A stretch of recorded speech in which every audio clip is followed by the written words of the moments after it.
Welcome to the 199 Podcast with HVS. My co-host today is Josh Barnett, one of the owners of 199, a retro college apparel company. I am Aaron Meyer. On today's episode, we're going to unpack some classic pairs of shoes and hear Josh's stories behind why he picked them up in the first place. But let's get started with Don Fisher.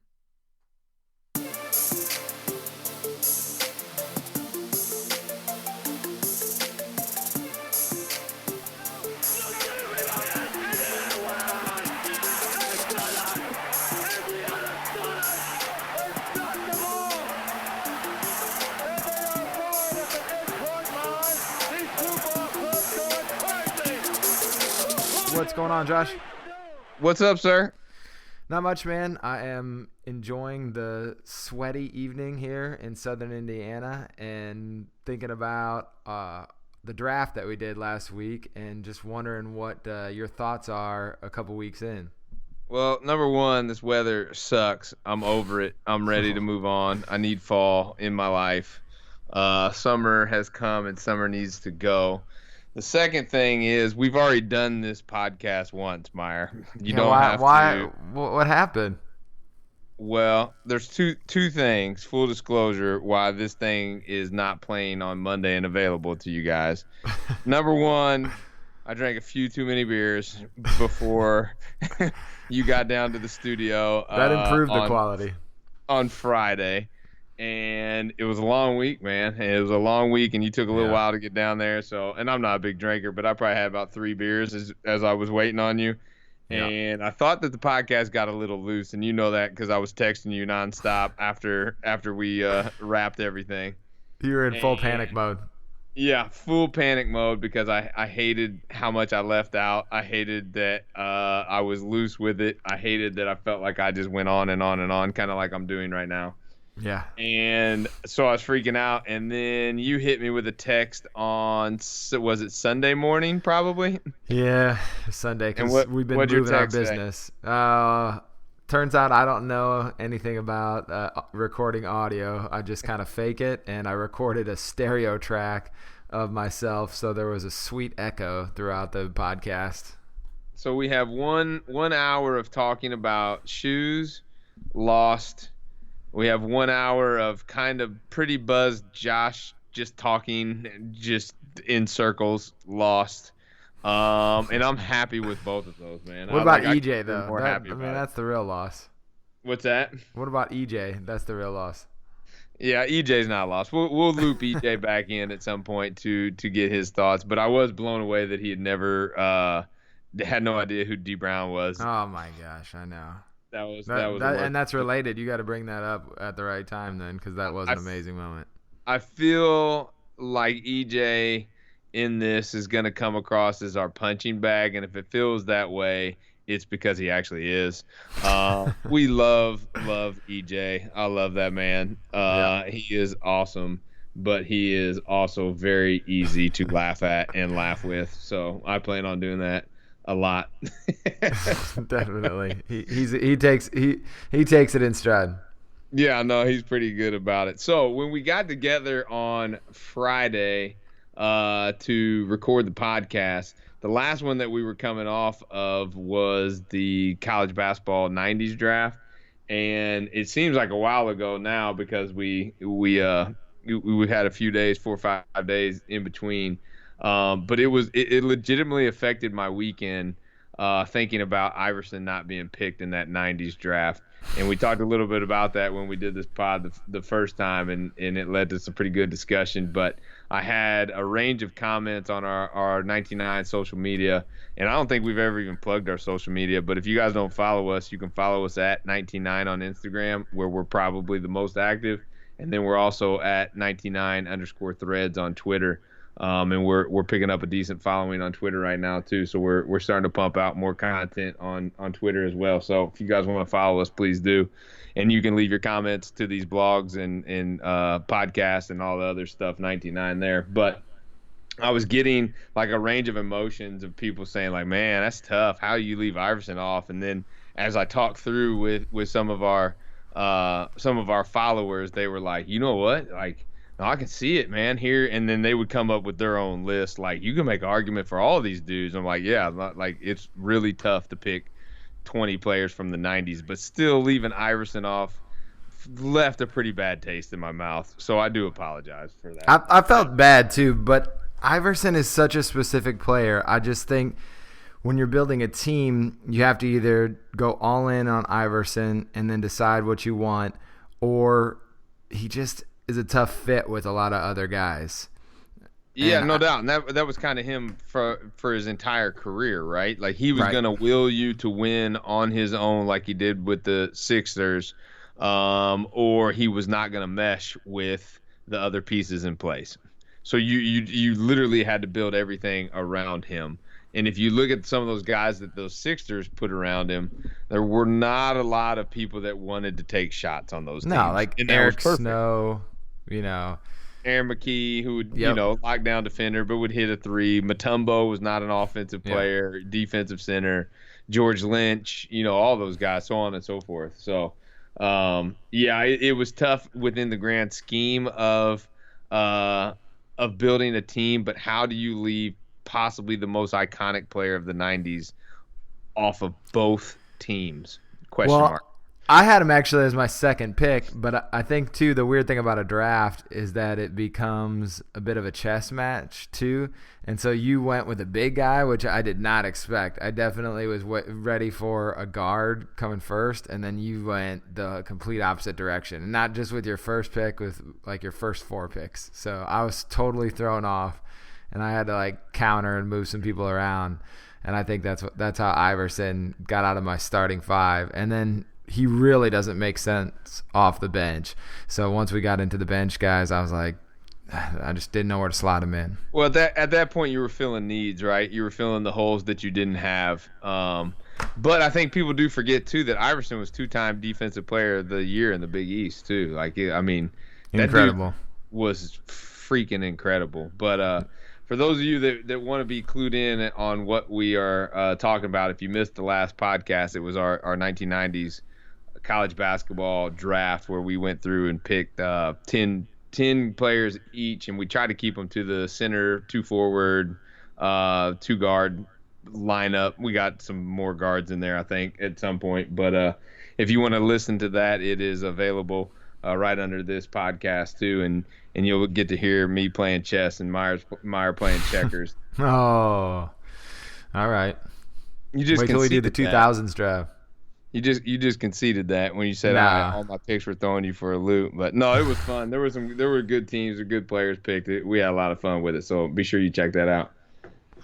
Definitely. Well, I think that one of the things that came out of that is the shoes of the 90s too, and that's the central theme of this one. You had a couple of books for me, and I have since then got a chance to look through them, but I want to save those to more specifically talk about Soul Provider and the Slam Kicks book, and instead just focus on a couple of pairs of shoes, because you actually brought some shoes to the pod studio and I got to see them. Love looking through some older classic sneakers, and just wanted to throw it out back to you, just how it connects to the draft and with the ones that you brought down.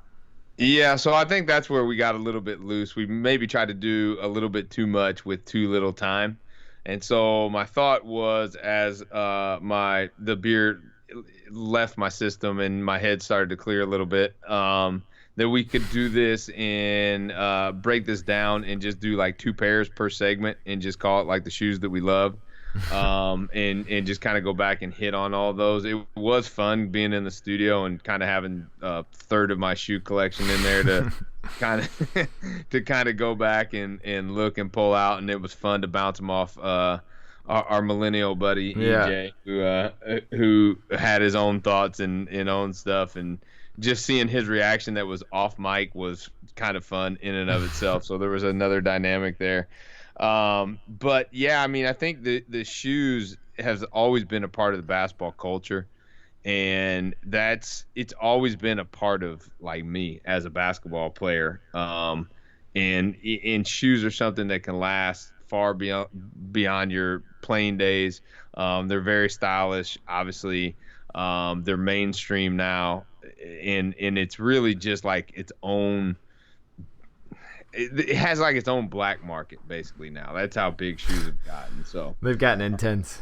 Yeah, it really has. So we were kind of thinking and talking on Friday's pod that got deleted, just kind of how things used to be, and how we kind of missed those days of going to the mall and showing up at the mall early, or getting a connect at Finish Line or Foot Locker or Champs or Derners and some of the mom and pop stores around here that we grew up with, and making those connections and getting let in side doors and getting to the front of the line and buying stuff and all that. So it was really fun. But the two pair that we want to look at today that we were going to discuss was, one, ties in with the Iverson stuff that we were just talking about, and that's the Jordan 11s. And we'll get to those in a second. And then also the 95, 96 up-tempos were just some classics. So you had said in Friday's podcast that you had two pair of the 11s. You had the originals, and then you had the first retros that came out. I did. So I got two stories with those. The first ones, we had a team shoe, and it was funny. I was talking to our social worker who's a coach now, and she's fretting over the team shoes because she doesn't think any of them are good looking, or they're kind of ugly, and that's exactly what I thought. I hated our team shoes. They're these huge clunky things. It looked like they were built for Shaq or Mutombo, and I'm like a 6-foot guard, not helping my game out at all, and it needed all the help it could get. So somebody blew out a pair of their team shoes and gave me the idea that I could do that because he got to wear whatever shoes he wanted afterwards. But you had to blow them out first. So I did. So I studied this is how deep I got. I studied how his had blown out, and let's just say a few days later, mine blew out. And right after Christmas, I was lucky enough that I'd get a pair of Jordans for Christmas, and got the 11s, and I couldn't have been happier. I swear, I think that was the best basketball of my life.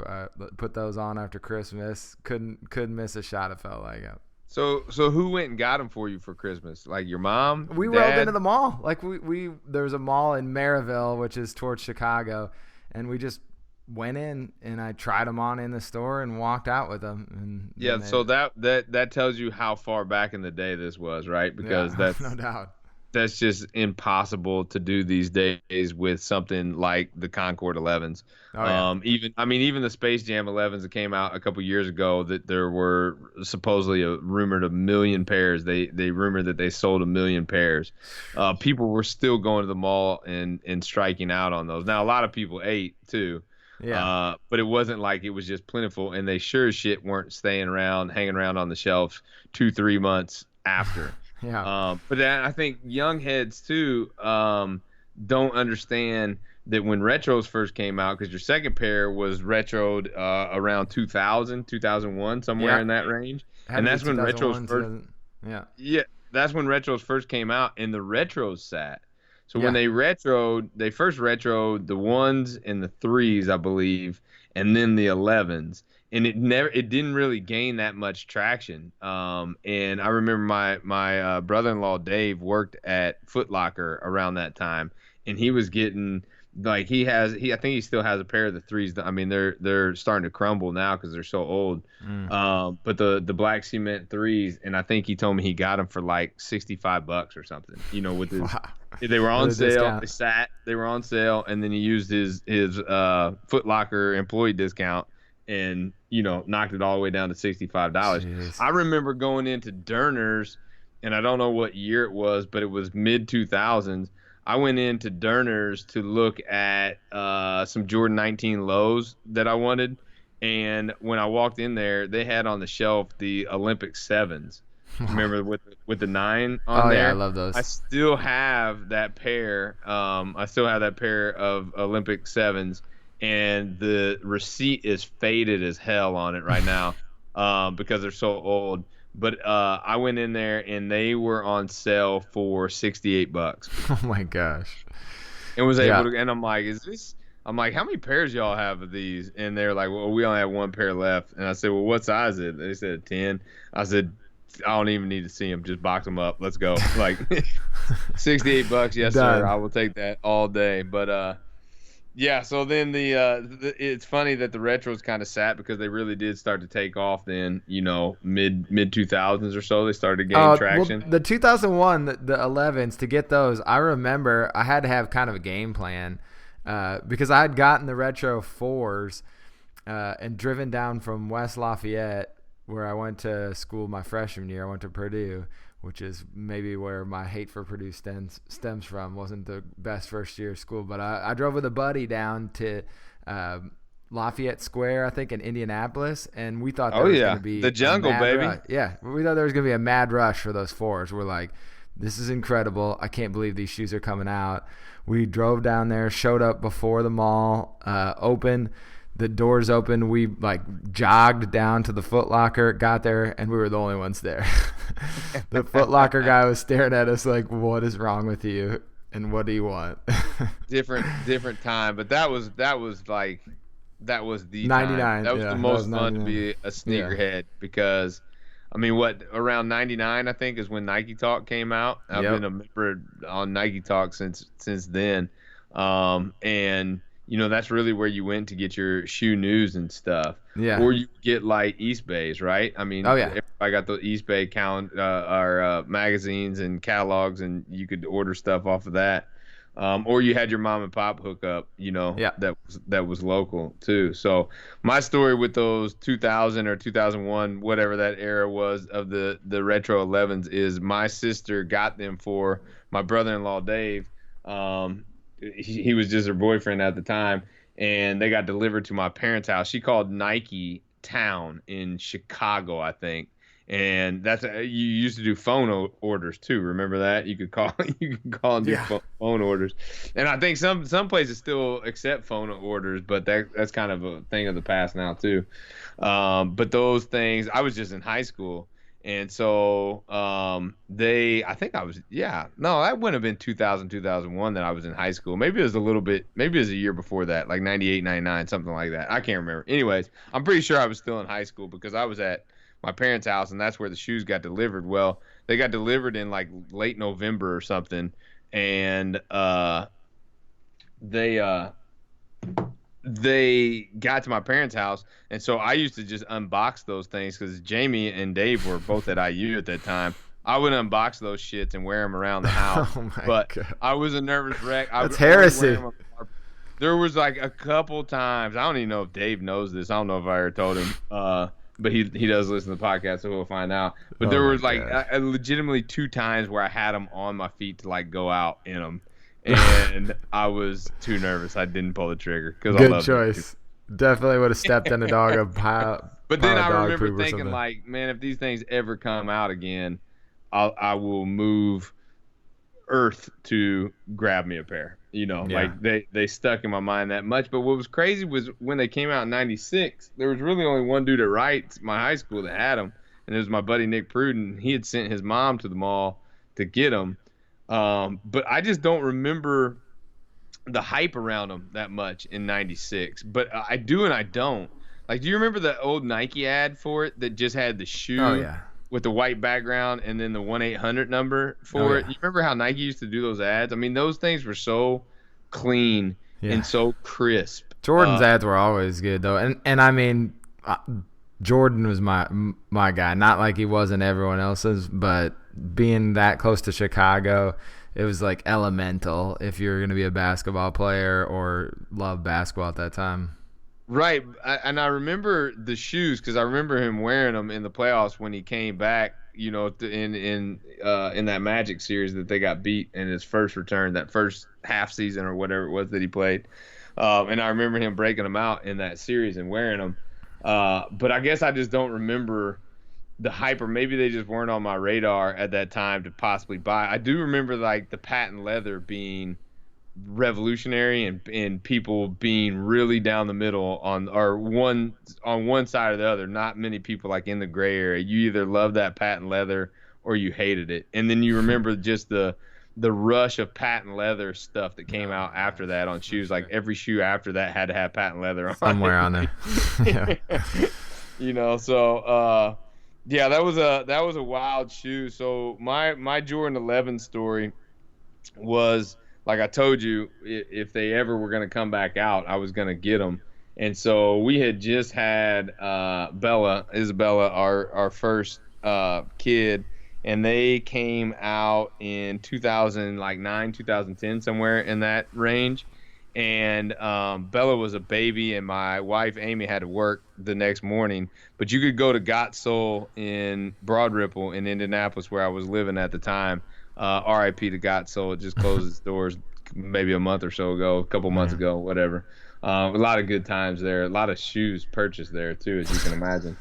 But anyways, I call my mom because I know my mom is up and she's staying at my sister's, and I'm like, hey mom, these shoes are coming out tomorrow. And well, they weren't coming out. You could go to Got Sold the first Saturday of every month, and you could order and pay for anything coming out that month. And so you had to kind of be around the Got Soul scene to know that, up until the Jordan 11 launch, which changes everything, which I'll talk about. But I knew it, and so I knew that I wanted to get there, and I didn't care if I had to get up at 3:30, 4:30 in the morning to get there and get a place in line.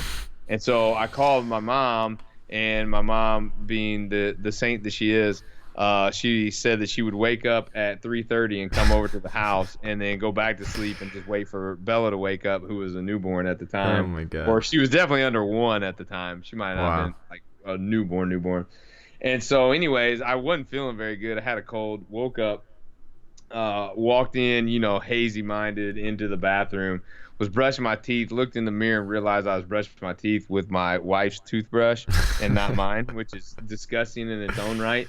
And then I realized, like, dude, I have a cold. So if I just put this thing back in the cabinet, she's going to brush her teeth with it, not knowing, and then she's going to get sick. And there's no way in hell I'm going to get stuck taking care of this baby by myself, because I have no idea what to do with the baby in the first place. Oh and this God. is our yeah. first Well, also, one how long had you been married at this point? Maybe like Amy got pregnant 6 months into our marriage, so maybe under 2 years at this point, or right at 2 years, something like that. Yeah, so that's a good decision, especially exactly. early in the marriage. Now I wouldn't even care. I'm like, yeah, whatever. Like, just brush your teeth with your finger or something. But so I got in the car and I'm like, shit, what place is open at 3:30 in the morning, like, to go get a toothbrush? And so I ended up finding like a Walgreens or a CVS, remarkably, that was open. And so bought her a new toothbrush, ran that back home. My mom had already been there. I explained the situation to her. And then so I got back to Got Soul and was 13th in line at like 4:15 in the morning. Wow. And some of these dudes had just been out in Broad Ripple. If you guys don't know the Broad Ripple scene, it's just a strip of bars and clubs in Indianapolis. And so the guys that were first in line had just gone out at like 8 o'clock at night and just started drinking, and then ended up in line, first in line at Got Soul at midnight. And I mean, they were lit, because they bought a fifth of Crown then from the bar that they were at and brought it with them. So they were the first two in line. The third person behind them was like a 72-year-old grandma who was there to buy a couple pairs for both of her grandkids. And then there was another skinny little nerdy white dude like me that was right in front of me. And then so we're sitting there, and basically those guys that were drunk as hell had already gotten in a fight with another drunk group that was in the bar. Like, oh, no. Somebody said something to somebody. I wasn't there. I got there right after that happened, and they were like so excited to tell me everything that happened. I've never met these people in my life. So I get there, and so people are getting out of line to go and pay their parking meters. Well, Amy, my wife, worked just right behind it at Skinner's hair salon, and I told those guys, I'm like, you guys all know that there's a humongous lot like right behind this building that you can park for free.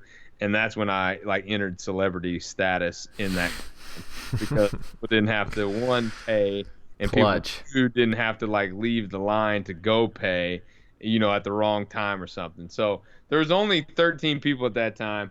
The people that pulled up behind us, number 14 and 15, were two just big ass black dudes, right? That just pull up in this hoopty, and super nice dudes. It turns out they were awesome. But there's no real like line forming at this time. It's just kind of like blob of humanity where everybody's kind of trying to joust for position without really like going full man's game, like boxing people out and shit. But people That could just have been kind of danger zone with those shoes too. There was some weird stuff that happened at that time. But you have to remember, this is not release day, so people aren't getting shoes in hand because all hell breaks loose at Lafayette, where you were talking about on launch day. I think they made national news. Yeah. And I'll get to that in a second too. So these black dudes and stuff are right behind us. And so by the time, because the store doesn't open till 11, so I've been there since 4:15 until 11 o'clock. So by the time about 10:15 rolls around, there's probably about 100 people there. And again, it's just kind of not a defined line. And so about 10:30, people are starting to say like, okay, we need to figure out what's going on here, especially the people that have been here since as long as I had been there, and before that, we're like, hey, we need to form a line so we don't get screwed out of getting our pairs. And I'm like, well, how the hell are we gonna do this? Like, it is a mob of people. So the two big ass black dudes that were behind me were like, listen, I don't care what none of y'all say behind us. Me and my brother, his guy, the two black dudes, he's like, we were behind this white dude right here. This dude is in front of us, and we're behind him. And the rest of y'all are behind us. And at that moment, I'm like, I'm actually going to get these shoes. You got a wall now.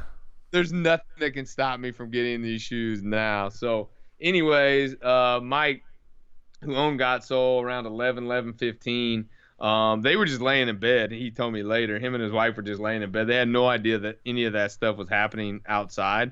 Until they got into the shop, and then they were like, oh shit, like, I can't believe this many people showed up for this, because again, this wasn't like modern day shoe game yet. It's the shoe, it's the launch that gets us there. But so he opens the door and pops his head out, and he says, we have 15 pairs. Oh my gosh. So there's 100 people in line now at least, and I'm number 13. And there's 15 total pairs is what he got. So that's when people started to realize too, these things are going to be pretty insanely limited, and they're going to be really hard to get. So it was those early launches like that word started to kind of filter. Like, if you want your pairs, you're going to have to go all in. You got to really figure it out. Yeah, exactly. So anyways, everybody starts trading sizes, right? So people in that 15 to 20 range start yelling up ahead to the people in the front of the line, asking, what size are you? What size are you? And they're trying to count back in their head, like, how many of their size is ahead of us, ahead of them, So I'm talking to the black dudes behind me, and I can't even remember what their sizes are. But they ended up getting a pair, which was great for them. They were so happy. They were like hugging each other and shit. But they were like, what size are you, dog? And I said, dude, I'm a 9.5. They're like, oh, man. Man, you got nothing to worry about, man. You got them baby feet. Yeah. You do. That's some tiny feet. Yeah, exactly. So, anyways, we get in there, and when I get up to the line, I have my choice between a 9.5 and 10. I took a 9.5. Those guys got their pairs. A couple of the people in front of us, though, did not get a pair. So people that had been there since before me at 4:15 walked away empty-handed. I have no idea if they got them on launch day. But then the launch day came 3 weeks after that, and I walked in to Got Sold maybe like 2:30 in the afternoon, showed him my receipt, turned it in. He got the pairs, and I walked out, and all the heads just kind of turned them at me as I was walking out. And I knew where we were because, like I said, Amy worked there, and I've been to Got Sold so many times. So I played it cool, walked a few more steps, and got to an alley and just took off as fast as I could run to get into my car. And not that I felt threatened or any of that stuff. I don't know what came over.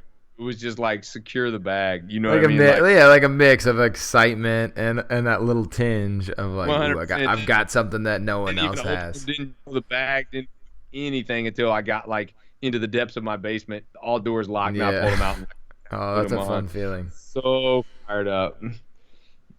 I love that, man. You made the connection to Iverson, and it was funny to hear you say that, but that Iverson was the person who you connected with those 11s rather than Jordan, at least initially. I thought he made him every bit as iconic because when you paired Iverson, who was like this revolutionary talent in basketball, like icon at that time, and he was in college rocking those things with the kente cloth Georgetown uniforms, doing his thing and what he did. Like he looked, and Michael Jordan maybe the coolest basketball player of our generation and maybe of all time as far as just like swag and stuff. Even though he's a terrible, terrible dresser these days. Iverson looked better. Like they just looked better on him with the black ankle braces, with the kente cloth Georgetown stuff. And you had this little dude with all this heart, just out there just balling. And some of those other Georgetown dudes wore them too. And it just fit that uniform so perfect. Yeah. And it's amazing running 19.9 in connecting with our customer is so many people relate so many pairs of shorts back to a pair of shoes. And so it's like when we tease something out there, it's like, oh man, I remember these with the up tempos or the 11s or the foams or whatever it is. It's funny because it always seems like the real icon, especially those 90s shorts, have a pair of shoes that match it. You know what I mean? No doubt. Yeah, it's interesting. Yeah, you mentioned up tempos. I think that's where I wanted to go next and get your thoughts on the up tempos and how they connect to a pair of shorts that people might be interested in that I am currently wearing. Thank you again for those. Yeah, you're welcome. They fit perfect and I'm loving them so far. I'm gonna hoop in them tomorrow. So your lack of knowledge of how to set up and run a podcast really cost us a sentimental moment for sure in HVS podcast history, where I gifted you a pair of the Yukon shorts that we're getting ready to drop here on Friday. So I'm going to relive that a little bit. So what I did is I had a pair of the 95 up tempos, which me and Aaron both consider, I don't want to put words in your mouth, but I feel like we've talked about this, both consider maybe the greatest basketball shoe of all time or of our generation. Close. Growing up. Very close. They're in the discussion. They're so good. And so I told him I wanted to talk about those and handed him the box, and then he opened the box and it had a pair of the Ray Allen. We got them classified as the Rip Hamilton 99 shorts, but they were also the Ray Allen 96 shorts when he was at UConn too, same pair. So you wear them for whatever you want. But I noticed Ray Allen on the social media tonight. What's that? And I noticed Ray Allen on the social media tonight. Yeah, absolutely. So just kind of teasing that out there, but he wore the up tempos. It's kind of the same thing as that Iverson Jordan connection with the 11s. Was you had Ray Allen, who was wearing the Obsidian up tempos, which were dope with those UConn uniforms.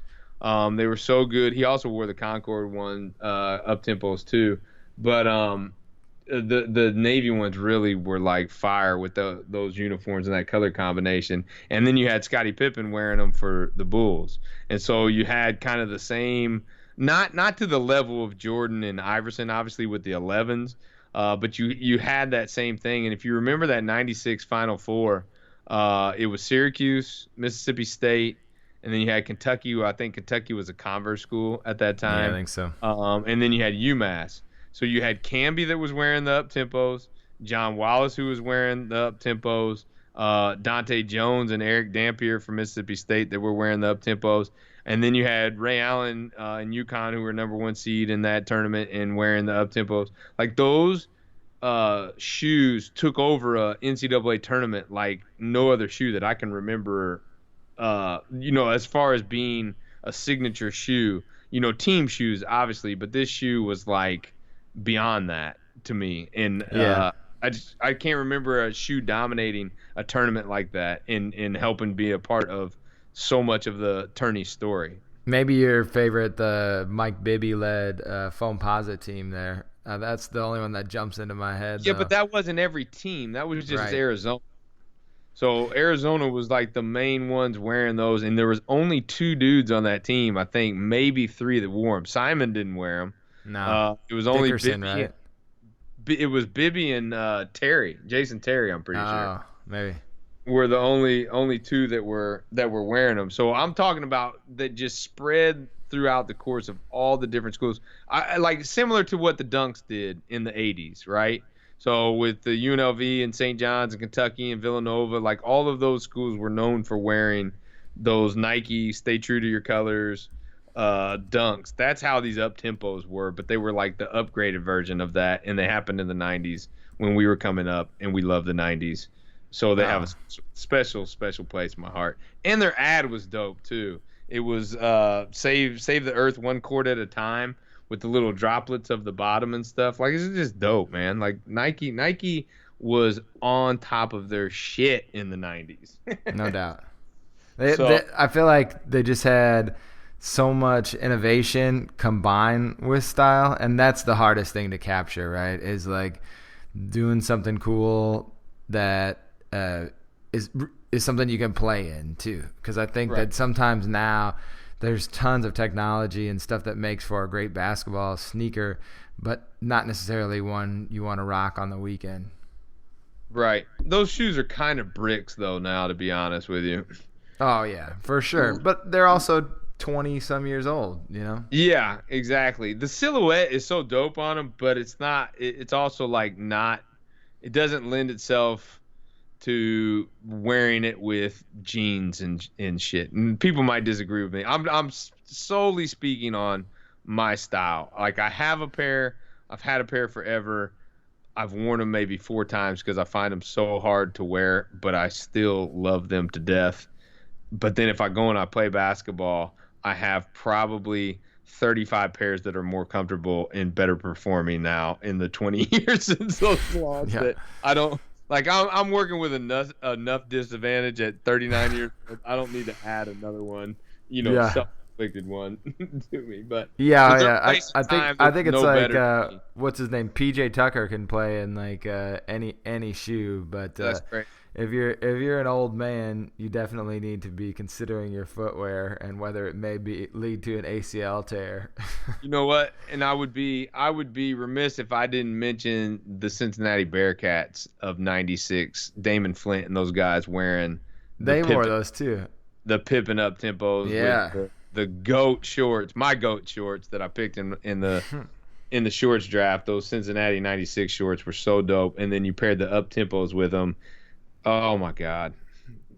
If we could get Cincinnati licensing and recreate those shorts, I would buy the pair that they wore that's up on Nike.com right now, and I would wear those things 7 days a week. Yes, with the up tempos.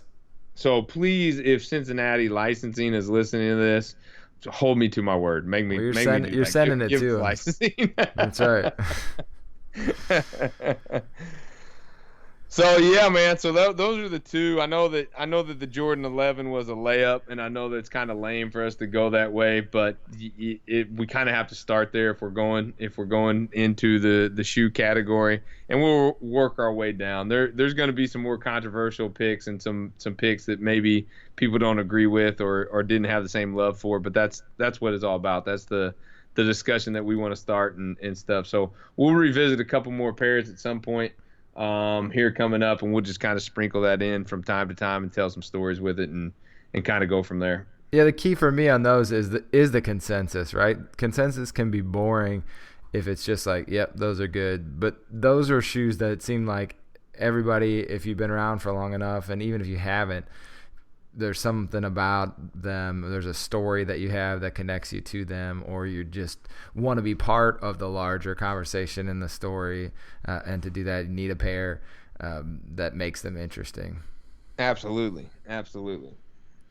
Well, man, I don't think I've got anything else. I want to just tell everyone who's listening to, if you get a chance, rate and review it on iTunes. It really helps us out. 5 stars, please. If there is a platform that you would like to listen to the podcast on and it's not available yet, we're on most things, but there's always another one out there. So you can feel free to message Josh on Instagram, and while you're there, hit the like button. And they're really interactive on the Instagram. I know I was on that Ray Allen post tonight talking about my defense on him, so it's fun to get involved in the story in that way too. It was funny because I posted that picture of Ray Allen in the Connecticut shorts that we're going to drop. And in the side peripheral of it is Lawrence Moten. And people were equally as excited about Lawrence Moten being in that picture. I know. You know, because it's just we have followers from everywhere. Yeah. And it was just fun because we might also have those shorts dropping here in October as well. So it was strategically placed, but it was funny how people were just kind of picking up on Lawrence Moten, and then we got off on some Lawrence Moten tangents that ended up in like dude was unstoppable in Coach K's college basketball for Sega. But like that's what social media is all about, and I love starting those conversations. So I think this weekend we're gonna knock out another pod, but I'm gonna have a different Aaron with me. I'm excited about this. So. Yeah, so we're going to get Aaron Loomer, who is a co-owner of 99, along with myself and Chad Amo, and we're going to get him down here, and I'm going to grill him. I'm going to interview him, and I'm going to find out exactly what the hell he does for 99, because I've been wondering for years. And we're just going to talk kind of all things 99, how we grew, how we started, how we grew, where we're headed, that type of stuff. So it should be a lot of fun. That's assuming that Meyer doesn't screw up my setup when I have him set it up for me tomorrow. Well, I'll listen to the Echo version even if I screw it up. We'll get it taken care of, and we'll knock it out. It'll be fun, man. But I appreciate you taking some time and getting this done tonight too, so we can get something out this week. No doubt. Been fun, man. You take care. All right, brother. Thank you for listening to the 19.9 podcast with HVS, the High Volume Shooters. For more information, check out the blog at 19.9.com under HVS. And while you're there, do yourself a favor and pick up some retro college shorts. Until next time.